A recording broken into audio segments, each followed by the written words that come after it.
certified real. Hey, I'm a little excited. You heard it here first. Certified real. Everybody. You are now listening to Real Talk Podcast. This is certified. What's going on, people? We back again with another episode of Real Talk Podcast. We got the usual suspects in the building. We got myself, Terrell, we got X, and we got Nisha. But today we have a very special guest. She's a director, Emmy-nominated. I'm going to say it again, Emmy-nominated producer. She was a post-production supervisor on a number of different TV series like Black Ink Crew New York and Alone. Real Talk family, give it up for Shirley Williams. How you doing today? Good. I always forget about like the those shows that I worked on. When you said Black Ink, I was like, dang, how he know that? Because that's not in my bio. Hey, listen, we did our research. We came prepared. Yeah, I love it. So since you mentioned that, how was that? Like, how did you get on that project? What was the experience like?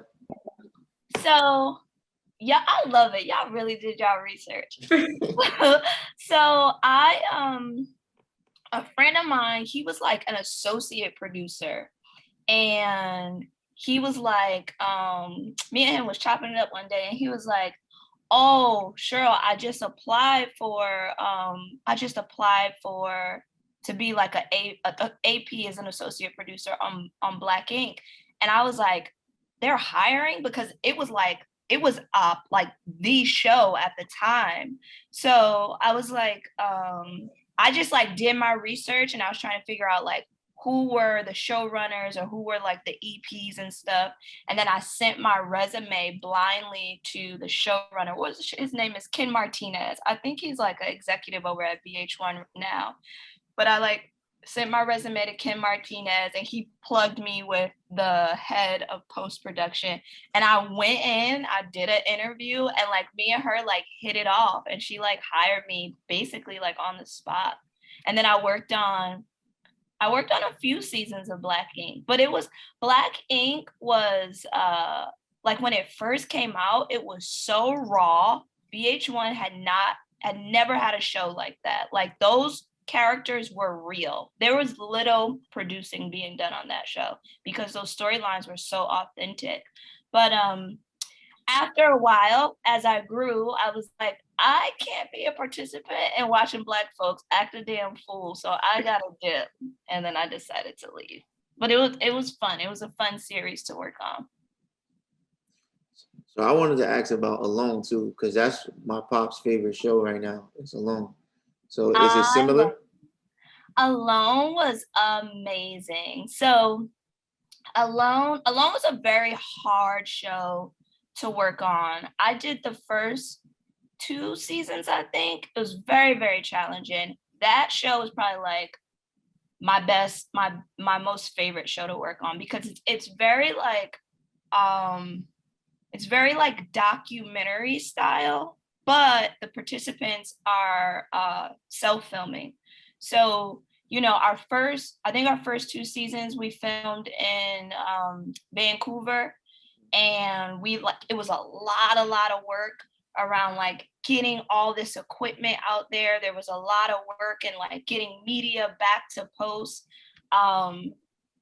The participants are literally like survival experts. It was very dangerous. Like there's wild animals everywhere. They have no support out there. There was a lot of secrecy, especially like the first 2 seasons.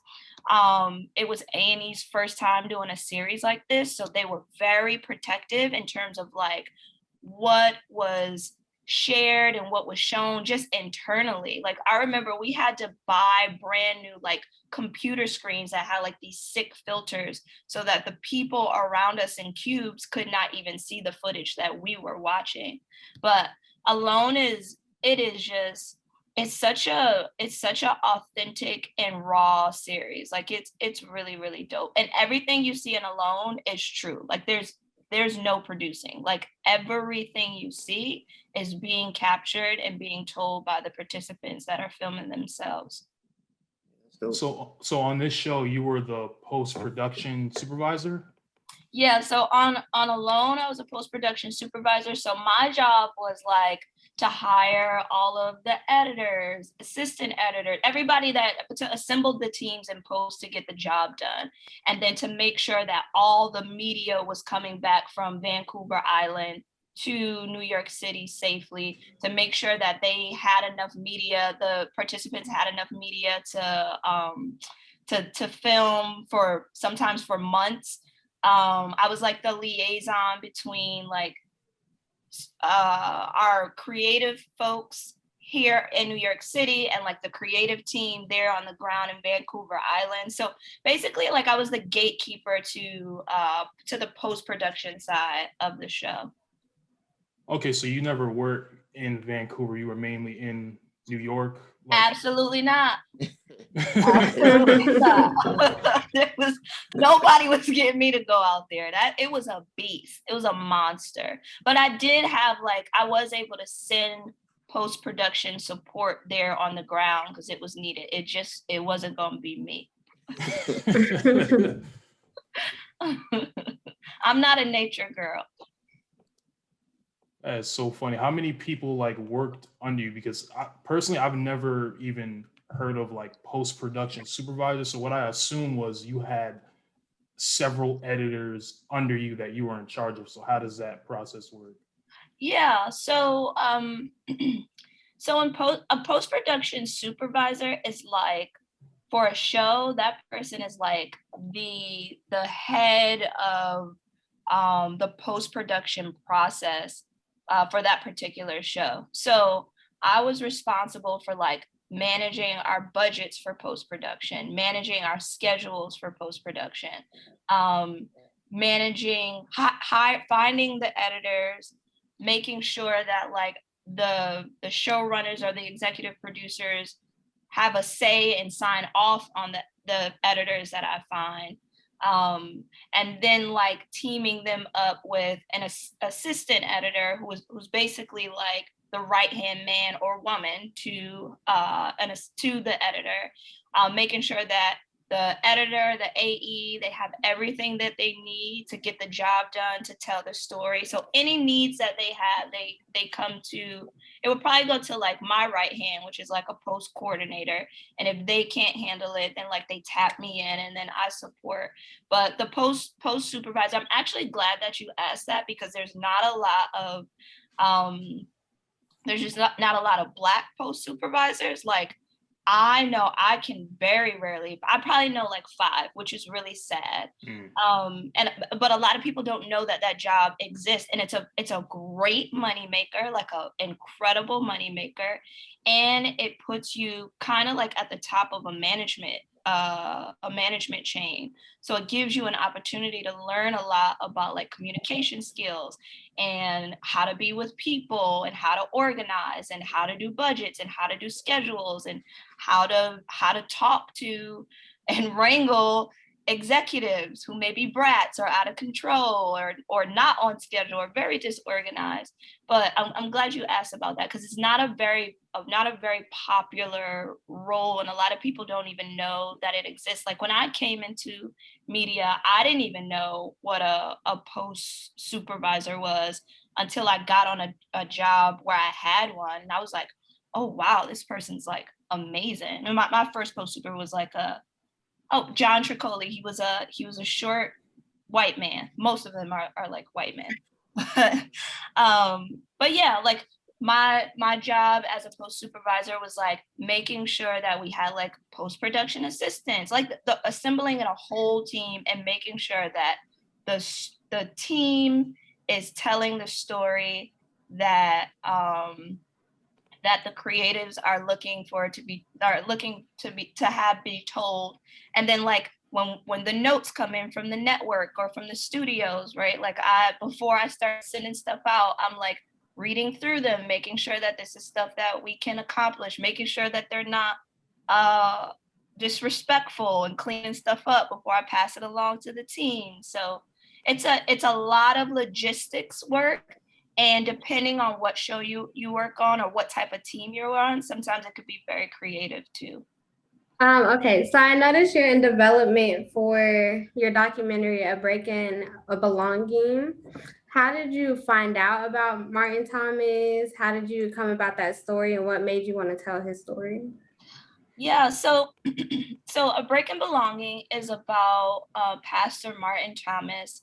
He murdered a man 26 years ago now, and he served 23 years in prison, in Indiana State Prison. He pled guilty, served his sentence.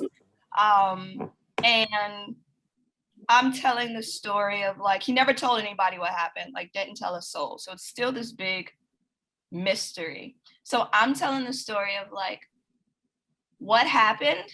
Finally, Martin's going to reveal it.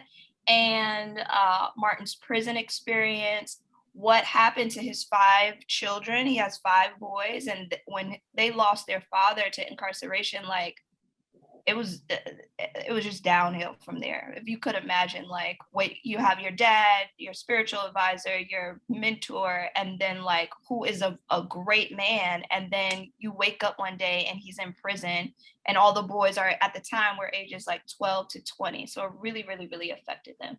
So I'm telling like their story too. And then Martin is also doing a lot of re-entry work in Indianapolis. So telling some elements around that, like in how he's very uniquely trying to support those that are re-entering society from prison. How I found out about Martin was one day I was in church and my minister was promoting this event we do this annual event called the Northeastern Lectureship. And where it's like all these ministers from all over the country, they come in and they preach on like a certain topic. And Martin was going to be one of the guest speakers. And like my minister was like, Martin Thomas is coming back to New York City for the first time in 20 something years, for the first time in 20 something years. And people, like the older people were like people like eyebrows were raising, people like had their hands over their mouth. Like there was such a shock value. So I was like, who is this man? At that time, I've been a member of that congregation for like 13 years. I had never heard this man's name ever.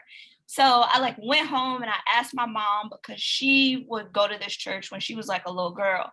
And she was like, oh my gosh, like Martin's getting out of prison. And I'm like, hold up, there's a minister that was in prison about to come preach. I was like, I need to see this man.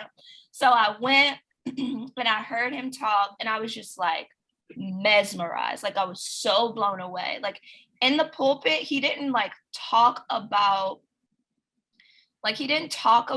what he did, but he talked a lot about being in prison and how dark and grimy and dangerous prison was, and like how he went through depression. And I was just like, this is so incredible. But at the same time, he was like, me as a person who's never been incarcerated, I was inspired by his message. There was so much stuff that I could relate to.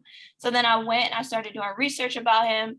His crime took place in the late 90s. So there's not a lot of information about it, but I did find some things and I was like, this is sick. So I reached out to his wife. Me and her started to build a relationship, and then she plugged me with him, and then me and him started to build a relationship. And now here we are. We just raised $65,000 on Kickstarter back in April. So right now we're in which a lot of people hear that number and they're like, oh my gosh, that is so impressive. But it is impressive though. It is. No, I'm so grateful. I'm so grateful. It's a lot of money. 65K is 65K, but in the context of trying to get film made, it's like a drop in the bucket. So now we're trying to figure out what we realistically can do with this 65K creatively. Because the creative we have right now is a bit too big for 65K. So we're trying to move some things around so that we can go into production. But I'm hoping that we can be in production by fall. So I just wanted to piggyback off of that. When you heard his story and you listened to him speak, what about that gave you this feel, this idea that you want to tell this story to the world? Yeah, a few things. I love human beings. Like, I love humans. I love Black men. I still have not figured out like what is my soft spot with Black men, but I love Black men. I love people who are like, right, like all humans are flawed, but I love humans who are like, one, hella authentic in their like, in their, I don't want to say guilt, but in their flaws. Like, they not wear like a badge of honor, but like they're like, look, I'm human, like, but this is who I am, this is what I did. I like people who take ownership. I like people who are full of integrity. Like, those people fascinate me. And like, when I heard Martin speaking, I could see how integral he was. I could see how authentic he was. I could see his shame and his guilt, and how he still was working through that. Like, he murdered a man. Because of him, a man is no longer on the planet. A family was, not only his family was destroyed, but the victim's children and wife, and they lost a loved one. So like, me hearing Martin talk, like, I remember like chills just going through my body, and like this insane curiosity and desire to like, I must know more, I must hear more. And like, when I was researching and I couldn't find more, I was like, well, now I have to talk to him. And then me talking to his wife and hearing her part of the story, I was like, this is insane. And then me talking to him, and the more and more he revealed to me about the things that I didn't hear in the pulpit. Because me and Martin, before I went down to Indiana to visit him and started like just doing some development filming, me and him talked on the phone for a year, for hours. And he would just like, he was so transparent. He was so honest. He was so vulnerable and so intimate. He was a perfect character. Like, there's no between me and him and what he was willing to share, there were no boundaries, there were no barriers. So like, the more and more I got to know him, the more I fell in love with Martin as a person. I fell in love with his story, and I could see so very clearly like what impact his story would have once we got it out into the world. And that's another thing I'm always thinking about, like impact. Like, you know, one of the reasons why I left Black Ink, because I was like, this is not the impact that I want to have on the world. Like, one of the reasons why I'm pushing this story is because like, I want to have an impact on society. I want people to see formerly incarcerated folks as humans and like deserving of second chances. And like, Martin's all of the characteristics that make up Martin make that such a very clear possibility to happen for me, or to happen for the world, not so much for me. Yeah, I have a lot of respect for you doing that, because, you know, there's a lot of parts in the industry where, you know, people just kind of focus on popularity, they focus on the money.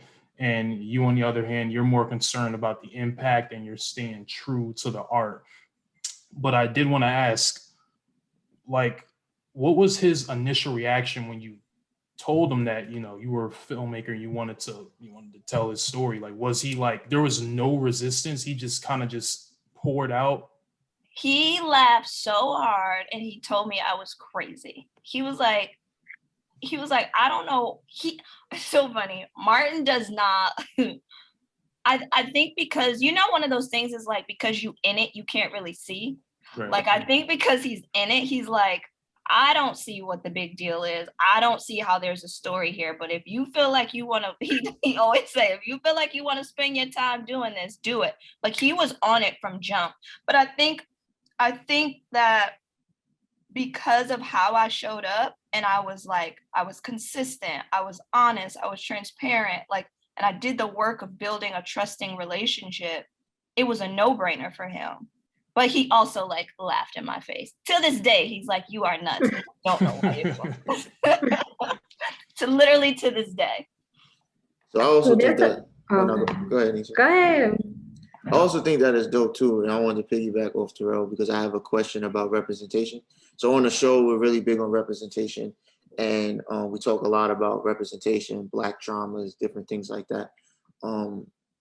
And myself, I'll be 50-50 because I feel when it comes to storytelling and telling those Black traumas and different things like that, representation, a lot of times we get that that story from the imagination of a white man.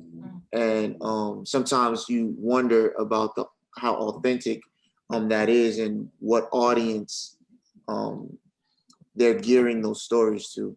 And as of lately, in last 5 years or so, we've begun a lot of shows, a lot of films that does broadcast and show that Black trauma. So my question is always, is that show there because it's being allowed, or is that show there because Black creators want to make sure that information is out in the open truthfully, and then who is that audience addressed, and who are you addressing? Like, what's the targeted audience? So my question to you is, how do you feel about that aspect of things, and then what's the target audience that you're going for to tell this story to? Yeah, okay. I'm gonna try to address because that was loaded. So I'm just gonna talk and then you can direct me.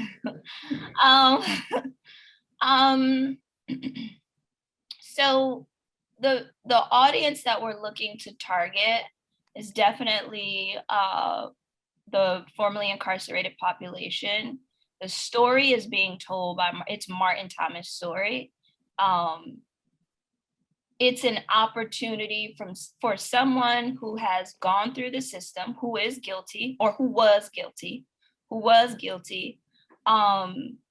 to share what his motivations, how he got there, what led him there, and everybody has a story. Like, I believe that for every breakdown that occurs in our life, or every mistake that we have, like, something motivated. I believe that people are innately good people, and like when we make mistakes, like something happened that caused us to fall off the track. Like, people just are not born bad people. Like, all of these people who end up in prison, in jail, or whatever, like, life happened, things occurred that led them to get there.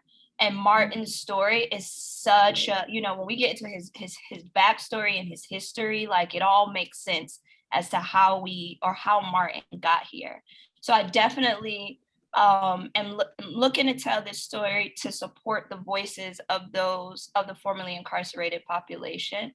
And it's definitely a film for African American families, so that we can take like a bird's eye view to see like how the effects of like secrecy, and like, I don't know about y'all, like in my family, like there's just things we don't talk about, and it has affected the family in so many different ways. And in Martin's family, there was this, Martin committed a crime and didn't talk about it. And like it affected his entire family, his children, his siblings, his marriage, his cousins, his friendships. It affected so much. So like being able to step outside and observe from another Black family's perspective or experience of like what that looks like when we withhold information and we live in a capsule of secrecy. And then like for the officials who are like the people who are making laws and making policies, like if we can get them to see the incarcerated population and the formerly incarcerated population, then we can create change within laws, right? Like, media affects laws, the way laws are created and built, so much. And like, if we need them to see these people as humans. They're humans. And the minute when we can do that, we can be effective in that. like their lives will start to change, right? Like they won't have to fight so hard to vote, to get their rights restored, to get support with housing when they transition out of prison. Like a lot of things can change when we can get policymakers to have some compassion and understanding for this population. Now take me back to the question around like how we create and Black creatives creating for telling Black stories, and I don't think I fully connected to the entire question. So I always wonder, because we have stories, Black stories that's told from white creators, and Black stories that's told from Black creators, and when those stories hit the audience, in my opinion, just see a Black story. Yeah. Right. Even though there's a vast difference from a Black creator telling a story and a white creator telling a Black story. Yeah. So my question was basically on what are your thoughts on that when it comes to representation? Another thing that like irks me, and a friend of mine, she brought this up. Her name is Tracy Baker Simmons, and she created the Being Bobby Brown show.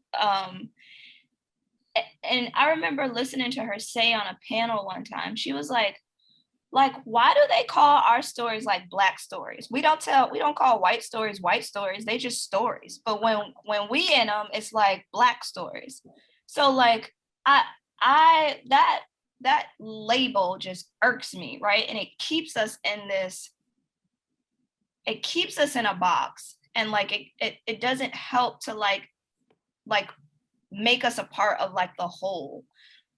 But this is a big conversation that's happening right now in Hollywood and laying very heavily on the consciousness of white people. And I love it. I love it because a lot of white people their privilege has had them so oblivious, where it hasn't been until recently where they're like, hold on, I've been telling stories from the Black experience, and there's Black creatives out here who are equally as good or even better, who can tell their own stories in a much more authentic way. And it's causing a lot of white creatives to back away from the plate and support Black creatives in telling stories of the Black experience, which I love, right? I can tell my own story. We may need your help, yes, because y'all got the money, y'all are the gatekeepers, but like in terms of the authenticity and how it's translated and communicated to the world through like visual images and sound and things, like we can do that. But the representation, it's although it's on the consciousness of them and in their mind, right? Like the needle is not like hella moved for it, but it is slowly moving forward. And people are changing person by person. And it's gonna take a lot of time. But the representation is increasing. There are more stories being told by creatives of color from their experience. There's just so much work to do. It's so much, but I am grateful that like Hollywood is starting to awaken to this idea and starting to see their privilege and their bias and doing the work to support creatives of color. I was in a mentor session the other day with Mike Jackson, who is he's John Legend's business partner for Get Lifted Productions. And I just love him because it was for the PGA, and the PGA is majority white, and most of the people in the room were majority white. And there was a white man in there, and he had a script that was about the Black experience. and all of his producing partners were white. And his questions, I'm paraphrasing, but like, this is what he was communicating. Like, how do I reconcile? Like, I have this script about this Black experience, and I'm very aware that I'm not a Black person, and we don't have Black producers on our team. It wasn't written by a Black person. He was like, how do I reconcile this? Because I know the times that we're living in, and this may not look good.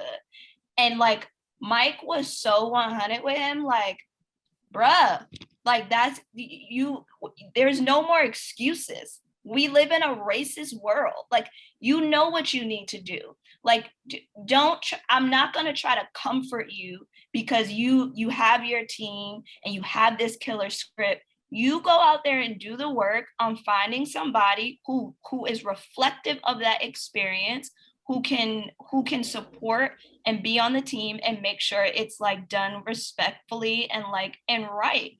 Because like, if you don't, it's going to manifest itself in so many other ways and just get messy. Then you won't have the people behind the camera won't look like who's going to fact check this? Who's going to make sure it's proper and it's accurate? Y'all don't know anything about the Black experience. So like, but y'all, I could go on for days about this. Nah, go ahead. Listen, shout out to Mike. Shout out to Mike. Mike is the GOAT right now. Yeah, he's amazing. Like, I was just so, and he did it with such like grace and ease and love, and he wasn't judgmental. He wasn't shaming this man, but he was keeping it a hundo. Like, yo, y'all know what's going on out here. Don't, like, I'm not finna baby nobody. I'm not gonna pacify this. Get the people you need on your team to make sure that story is done right. So yeah, I was like, I stand.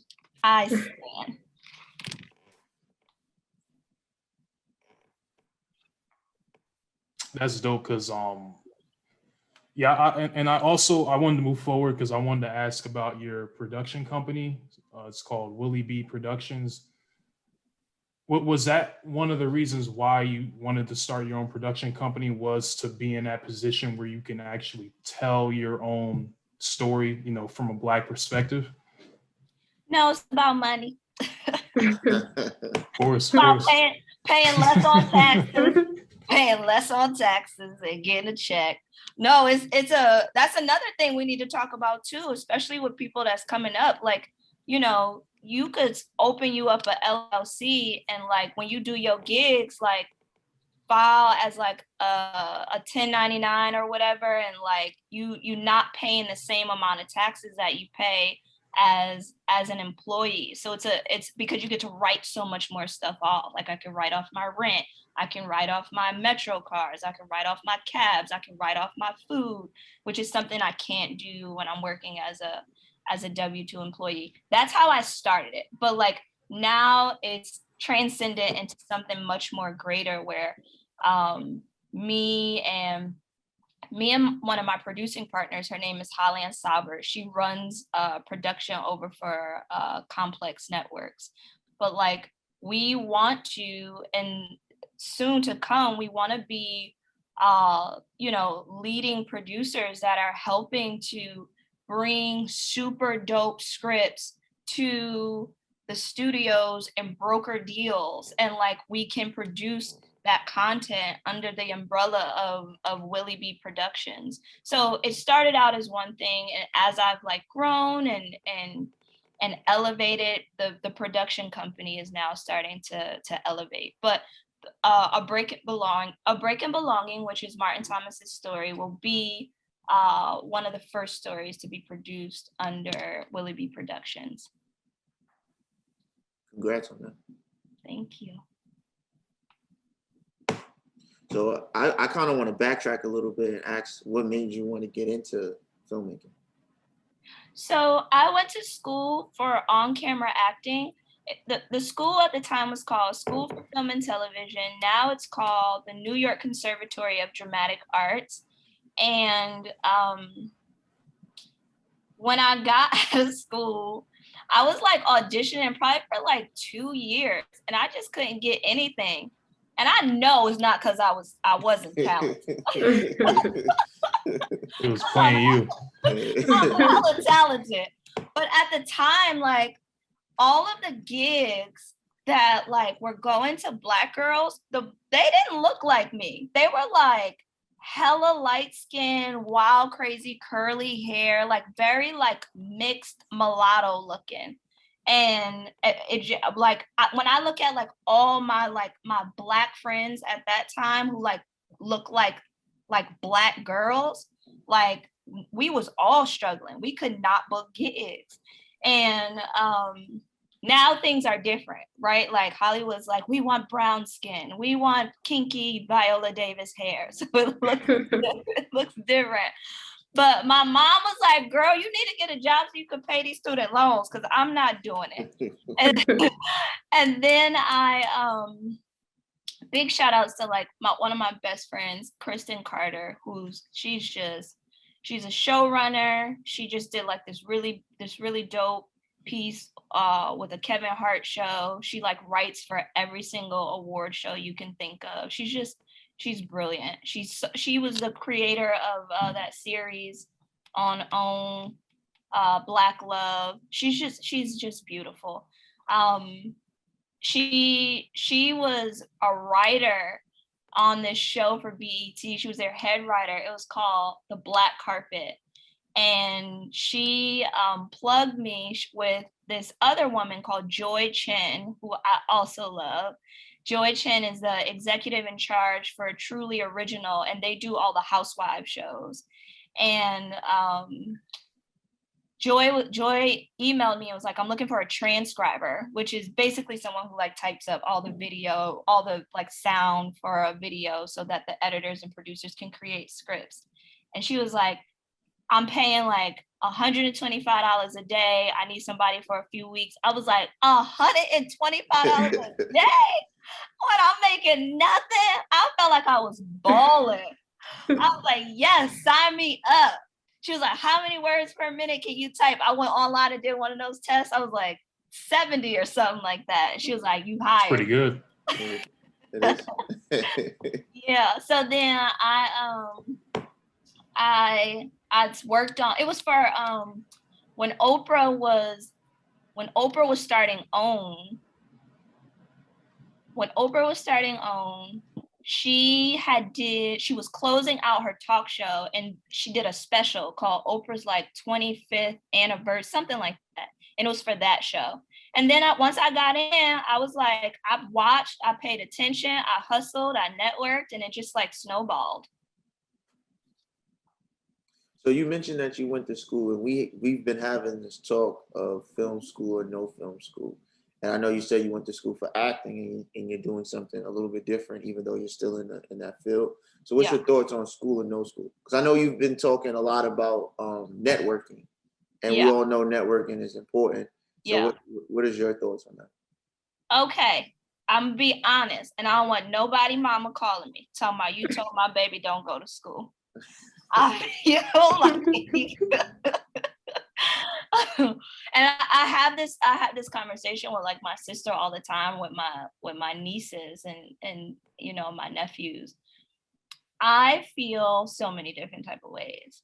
I feel like as a director now, my years in school training as an actor, it's invaluable because I know the mind of an actor. I know how to speak to an actor. I know how to get what it is that I need and I want because I have the mind of an actor, right? And I've been around actors and all that. So it's really been invaluable for me right now, and in terms of how I am with people, how I direct people, how I work with them and communicate with them. Because really directing is, I feel like the majority of it is all around communication. And that's what actors do. We communicate an emotion, a message, a thought, a feeling. But with today in 2021, like I do not see aside from like the what you get socially, like my friends from school, that's invaluable. But like, there are so many programs out here, classes, on like free, like YouTube. You can literally learn how to create a movie on YouTube for free. I just did this panel with this writer. His name is Marcus Guillory, and he's the supervising producer for SVU. He's a head writer on SVU, writer on Empire, producer on Empire. Like this, he had a big film premiere at Tribeca a few years ago. Now it's being actually it was released in theaters last month. He's self-taught. He didn't go to school for this. He went to school to be a lawyer.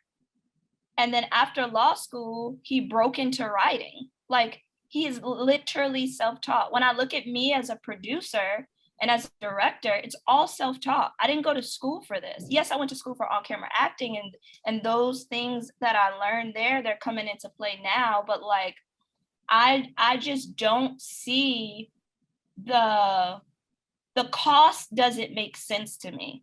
Like, when you're asked, especially as y'all see, I'm always talking about Black folks because I love that.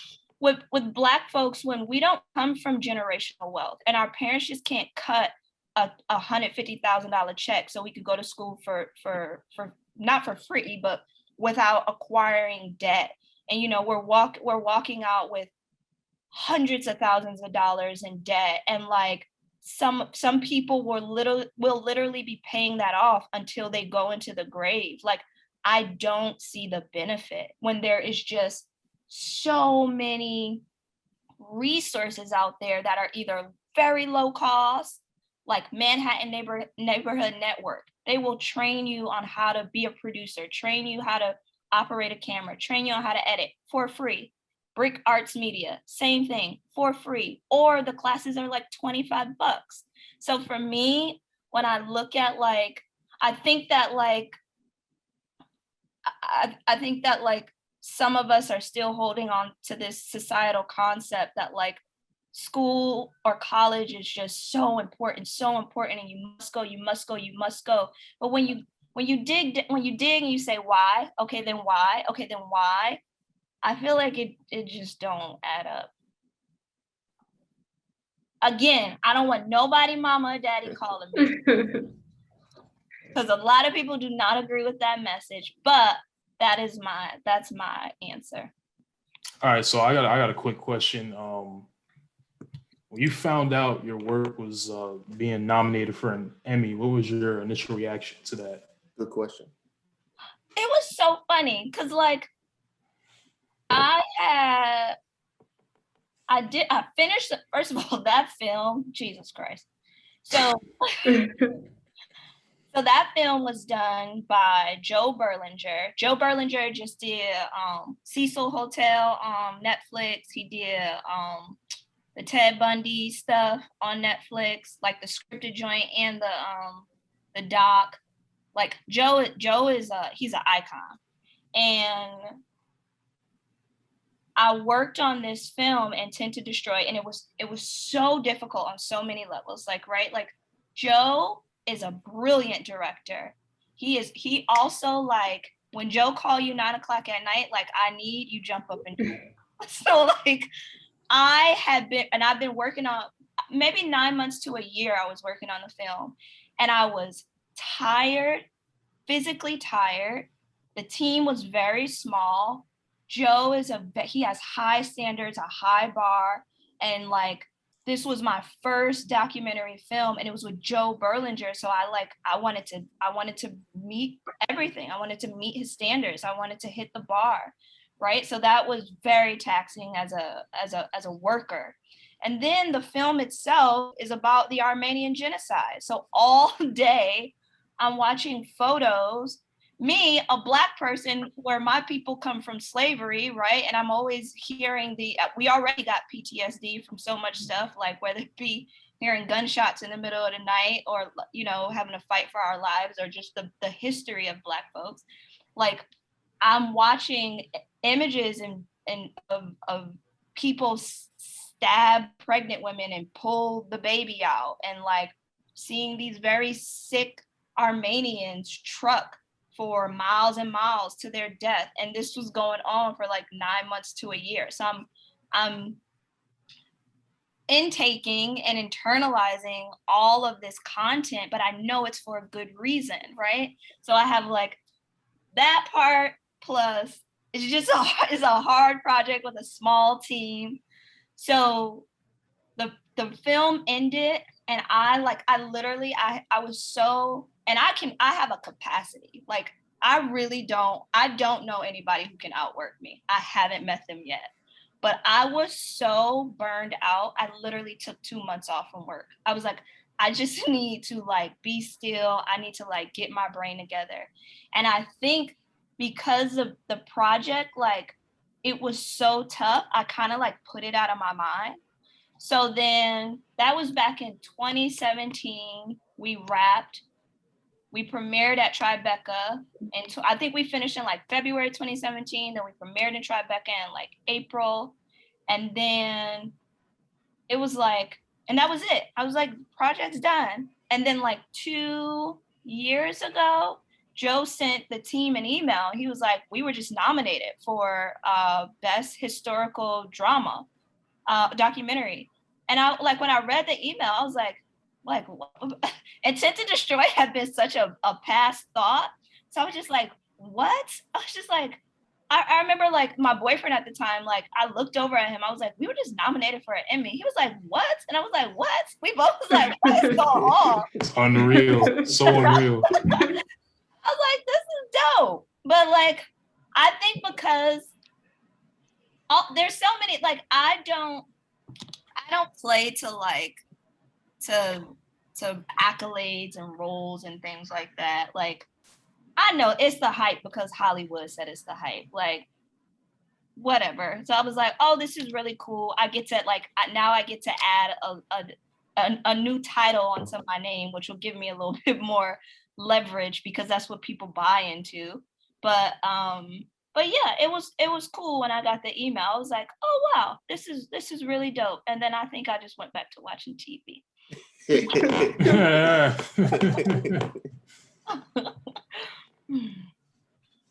it seems like you love your job, but what would you say that you love most about being a producer and having your own production company? I love being able to like create opportunities for people. So I'm also I work with this organization called Who You Know, and we have like, we're a community for people of color in media and entertainment. We have over 16,000 members, and like we provide like job opportunities, mentorship, like anything you can think of. Like we for the people, like however we gotta like get our people in the door and like support them and help them.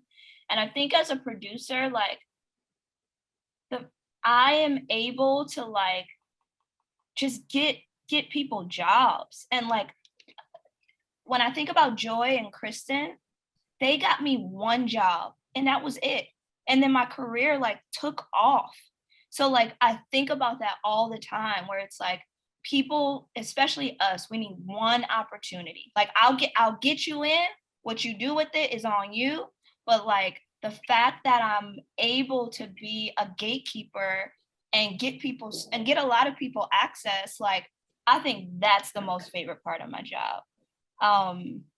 Being able to like bridge what I'm good at and then like bring folks up along for the ride. That's the thing that like I'm like, this is it. I think that's amazing. That you find joy in doing that, because that's definitely something that's needed, especially like us in school, and it's just not a lot of us that you see around. Yeah. So I know for me that comes to my mind all the time when it comes to who can I work with, who can I say, can you do this, can you do that, or whatever the case may be. And I know it's a lot. I don't want to say easier, but it's a lot more comfortable when like me and Terrell immediately connected, and I'm sure because we have, you know, similarities that made that process a lot easier. Yeah. So I appreciate that you do that and find enjoyment in doing it. I love it. Like I'm very clear that like everything is teamwork, right? Like, and if I could get more of us, I single-handedly cannot change this industry, but like I can have some sort of impact with what very little power that I do have, right? But like if I can get more of us in, then like the collective grows and our power grows. And like what we need is power in order as a whole to like really shift and change the industry. And I also want to for like the people that are listening that are in school or new in the industry, like I tell people all the time, do not underestimate like the connection of peer-to-peer engagement. Like my peers that I came up with, they are the VPs and the executives and the gatekeepers of the world. And like, it's because I continue to be engaged with my peers, and each year we're growing and growing and elevating and elevating. So for you guys, like you and Terrell, like y'all are going to be the next generation of gatekeepers. So like for you guys and everyone else that you guys connect with and network with now, like do not underestimate the power of staying connected to your peers, because y'all are the next generation and they're going to be the people that are hiring you, saying your name in a room, promoting you, pushing you, getting you into the room, getting you meetings. That's really how it's done. I think a lot of people think like, how can I network up? Which is great. That should be a part of the strategy too, but it's also lateral. Like how do you network lateral? That's good advice. But I have a different question back with the production company. How does that process work? How do you pick up film scripts, ideas? Are you actively searching for scripts? Do you write your own scripts and do your own work? How does that process work? Yeah, I'm actually in a season right now where I am actively like looking for content. So, and I just love the way that the universe works, because I set the intention and then things have just been coming to me. But as of lately, I've been, you know, telling people like, if you know writers, like letting them know this is the type of content that I like and I'm interested in. Like, of course, y'all know I love content about Black folks. So there's a story about the Black experience. I love drama. I love faith-based content. Things that can maybe don't have like a wild, you know, like budget, like sci-fi type stuff will probably have a sick budget, or animation will have a sick budget because it, you know, but letting people know, my circle, my producer friends, like, hey, I'm looking for writers, I'm looking for scripts, and people have been, because I've been telling people what I want and what I'm looking for, they make a connection, they make a plug, or they be like, hey, I know this other writer, give them a call, see if y'all got some sort of synergy or chemistry, if y'all could hit it off. But I've connected recently with two really good writers that I really, really like. So we've just been taking time to see, like, to get to know each other, feel out our interests, what we like. I've been reading their stuff. I'm trying to understand their writing style, seeing if there's like new ideas we can collab on. But that's actually like the season that I'm in right now, because I'm looking to transition into series, scripted series.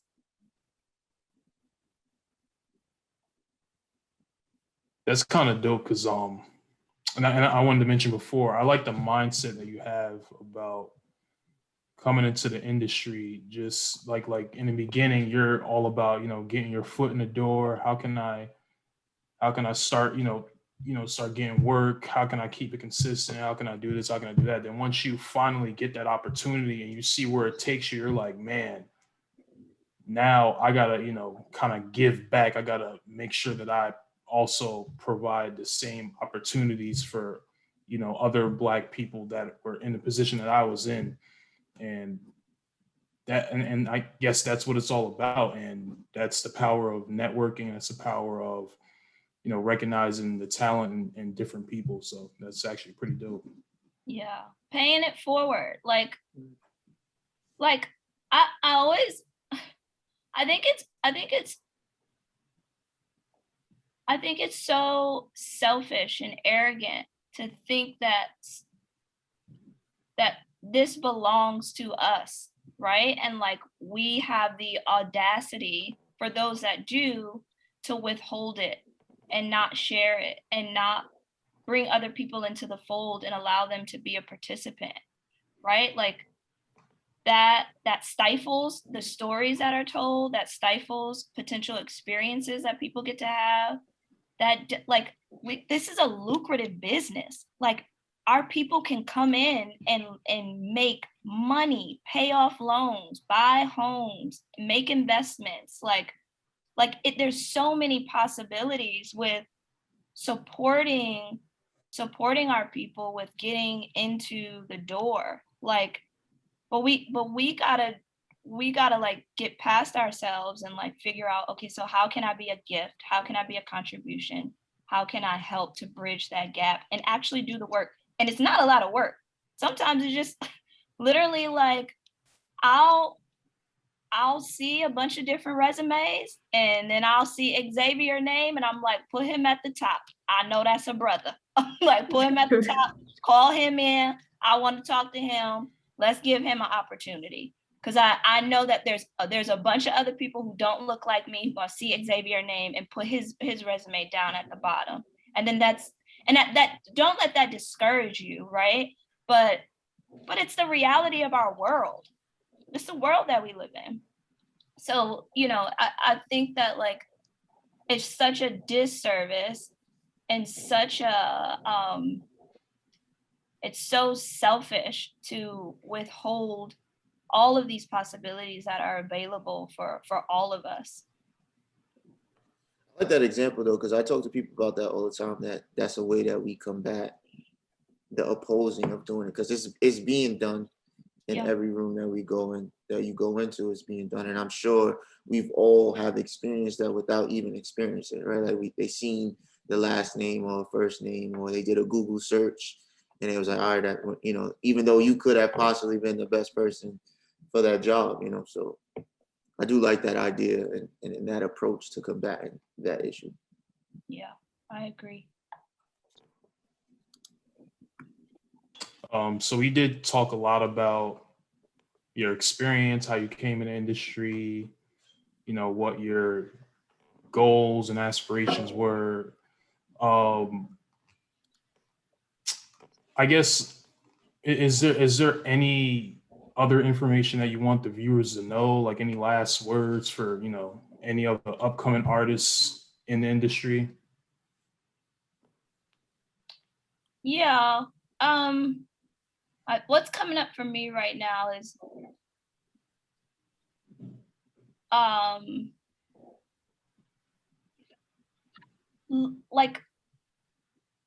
right, the reality is that it may be hard. You might have to apply to 200 jobs before you get one. You might have to do 50 informationals or ask 50 people for an informational before one even responds. I would say, like, don't take it personal. It has nothing to do with you. A lot of times it has everything to do with the other person. And keep at it because it builds resiliency. Like I talk to a lot of people, especially new entry people, and they want to tap out because a lot of us feel entitled. like, well, I went to school and this is what they told me in school. And I spent 4 years learning this and I'm qualified. I got a degree. First of all, I hate to tell y'all, but don't nobody care about y'all degree. When me and anybody is looking at resumes, I don't even look at what school you went to. I'm like, what is your skill set? What's your experience? Another reason why I'm like, I don't think people need to, not for this, I don't think people need to go to school. Like, maybe to get an internship, they might be looking at like, degrees, but like in terms of like hiring you for a gig, nobody's looking at your college experience. But I find a lot of people, like new entry people, have a sense of entitlement where it's like, I work so hard, I'm constantly filling out job applications, I'm networking. You're doing everything right. It just takes time. You're doing everything right. It takes time. And everybody you see on the other side, most of us had to go through it. Most of us were up all night doing a million job applications, trying to get coffees with people, doing informational meetings, doing our research, cold calling, cold emailing. But like, it just all takes time. And don't take things personal. Don't interpret your experience if you're not getting the result that you want. Don't interpret it as I'm doing something wrong. Sometimes it's just about timing. But if you want it and you want to work in this business, like, keep at it. Like, I'm in a transition right now with going into scripted, and it takes time. I gotta put in the hours. I gotta put in the work. I gotta meet people. I have to prove myself. I have to ask questions. I have to communicate my wants. So no matter where you are, whether it's new entry or you get into a role and, let's say you become a production assistant or you become an assistant editor and you're like, I'm ready to elevate up. I want to be an associate producer. I want to be an assistant editor. It's going to take time. You got to put in the work. You got to do what you need to do to help you with your transition. I think that's the first thing that comes to mind when you ask me that question. Very solid advice. Very, very solid advice. Yeah, definitely. Do you have any questions for us? So what do y'all want to do? What's y'all ambitions? I definitely want to be a film director. I want to direct thriller, suspense, action type of films. That's like been my thing. As you see behind me, you got the Sicario poster and the Tenet poster. Those are like films that I kind of like look at and just be like, yeah, that's the kind of films that I want to, produce in the future. And it's just a constant reminder that, it's going to be a lot of work until I get there. But yeah, that's where I'm at. I want to be a horror film director. So that's my favorite genres, is what I've been passionate about, script writes, everything like that. So that's the main goal for me right now, is horror film director. What's your favorite film? Oh, go ahead. Right now, growing up, it used to be Freddy Krueger. Uh-huh. So the Nightmare on Elm Street. Right now, my favorite horror film is probably the new It.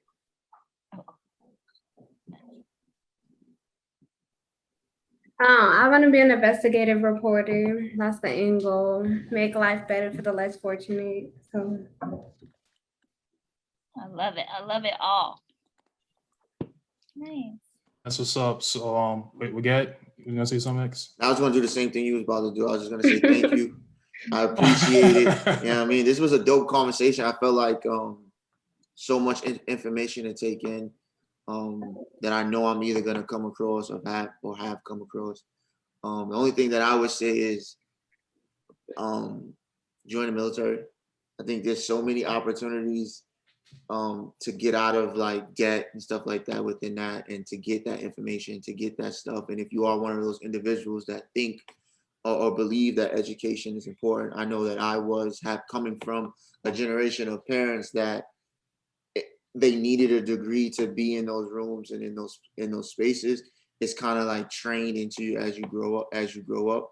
And one way that I've been able to get as far as I've gone education-wise was based on my small, bite-sized experience that I had in the military. That's the only thing. But I do appreciate the talk, and I think it's important that we have these conversations of people who are actively in the field, and they have these thoughts where you don't need school because I'm in a position where I can hire you, and that's not something that I'm looking for. And I think that's something that our viewers need to hear for their confidence in themselves to move forward. Yeah. And if you in school, don't go drop out, because I said that. You gotta go get you some counsel, think about it, talk to your people. It made me want to drop out. Word, I was like, you know what? Let me just let me just hit up their supervisor. Y'all wild. Y'all gotta chill. Make sure don't go snatching the rugs from underneath your feet. All right, so Shirley, we're all extremely grateful that you came to the show. And thank you for watching, guys. Make sure you like, share, and subscribe. Hit that notification button so you can stay updated. Follow us on all platforms, and we are out.